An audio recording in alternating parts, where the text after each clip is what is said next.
lovely Protons Army, a very warm welcome to today's session. This is Nikita ma'am, your Nikki ma'am, chemistry master teacher here at Vedantu.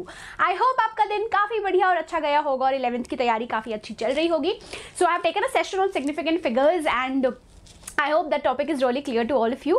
आज के session में ना बहुत concise सा session होगा. तो हम ग्रेड 11th केमिस्ट्री में कौन से स्ट्रगल्स बच्चे जनरली फेस करते हैं, we are going to talk about it and how you can overcome them. Before I start today's session, अगर आप न्यू हो इस पर्टिकुलर चैनल पे, चैनल को डेफिनेटली सब्सक्राइब करना. And one very important thing which I would tell all my protons army कि I know grade 11th में there lot of different things than grade 10th. It will take time but the only thing which you can do is keep trying and learning from your mistakes.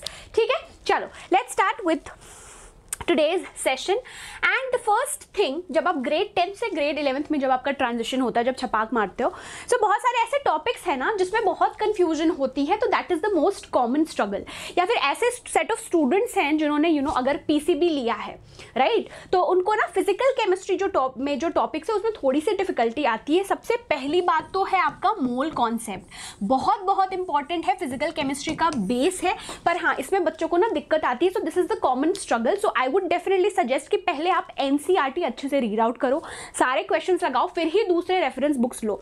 अगर आपको NCERT समझ में नहीं आ रहा है, so we are taking the lecture topic wise, वो देखो, क्वेश्चंस प्रैक्टिस करो ताकि आपके बेसिक्स और जो भी टॉपिक्स हैं वो क्लियर आउट हो जाए. ठीक है. Apart from that, atomic structure, chemical bonding, thermodynamics can be difficult to grasp. I understand that protons army, so that is these are the topics which takes little bit of time. If I compare physical, organic or inorganic chemistry में, inorganic chemistry में still you can mug a few things which actually has to be understood and then आपको रट्टा मारना होता है. ठीक है. लेकिन फिजिकल केमिस्ट्री हो गया, स्पेशली ऑल्सो ऑर्गेनिक केमिस्ट्री, थोड़ा टाइम लगेगा चीज़ों में, तो गिव अप मत करना. ये कुछ सेट ऑफ टॉपिक्स है जिस पे आपको ज़्यादा ध्यान देना है. ठीक है. Apart from that, mathematical calculations physical chemistry में मोस्टली, जब आप फिर 12th में भी जाओगे, इलेक्ट्रोकेमिस्ट्री, केमिकल काइनेटिक्स, ये सब पढ़ोगे तो आपको ना मैथ के कैलकुलेशंस बहुत मिलेंगे.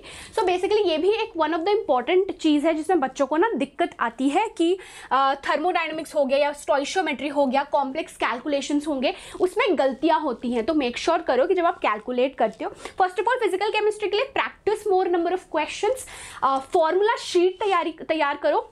मैं हर सेशन के बाद एक सेपरेट आपका सेशन ले लूँगी on formula sheet in which I am telling you all the important formulas. Apart from that, आप एटलीस्ट कोशिश करो कि आप enough number of questions practice कर रहे हो.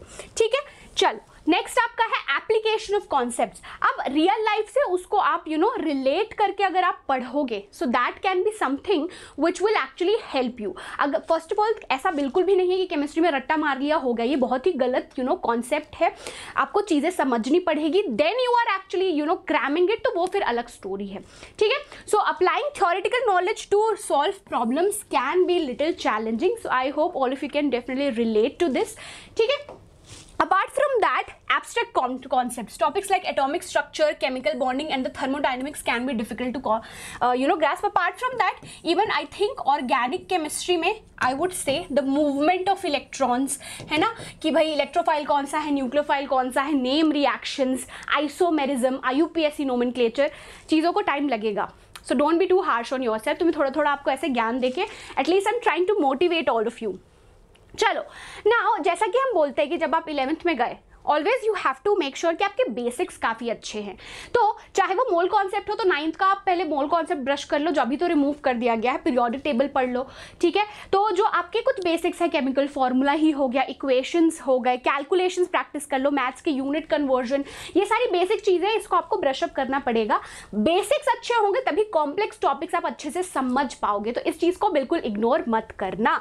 ठीक है. निक्स मैम का ज्ञान है, ले लो. Apart from that, apply the topics to real life examples. तो वो आपको ना कॉन्सेप्ट ज़्यादा थोड़ा इंटरेस्टिंग लगेगा. Obviously you are trying from yourself. बाकी सब्जेक्ट्स भी हैं, फिजिक्स भी है, बायोलॉजी भी है, मैथमेटिक्स भी है. So I know, but it's actually your journey, so you have to put in efforts, है ना. आपके कुछ सर्टेन गोल्स हैं, ड्रीम्स हैं, you have to put in efforts. Apart from that, stay organised, keep well organised notes for each topic. तो आप एक ना ऐसी नोटबुक बना लो सब्जेक्ट वाइज. हर जो नोट्स है आपके अच्छे से प्रॉपर हैंडराइटिंग बने होने चाहिए.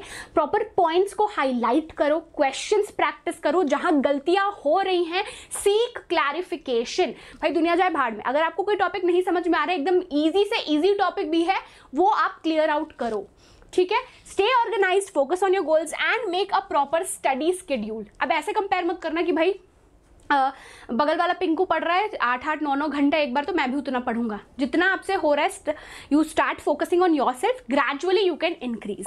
सो it's very important to stay organised. I hope आज का सेशन यूजफुल लगा होगा। These were actually the struggles which students face in grade 11th। अगर कुछ और स्ट्रगल आप फेस कर रहे हो, मुझे कमेंट सेक्शन में जरूर बताना। And you can connect with me on Instagram as well. My Instagram handle is nikita_08SAHU। So that's it from my side. See you very, very soon with yet another amazing session. Bye bye, happy learning and take care.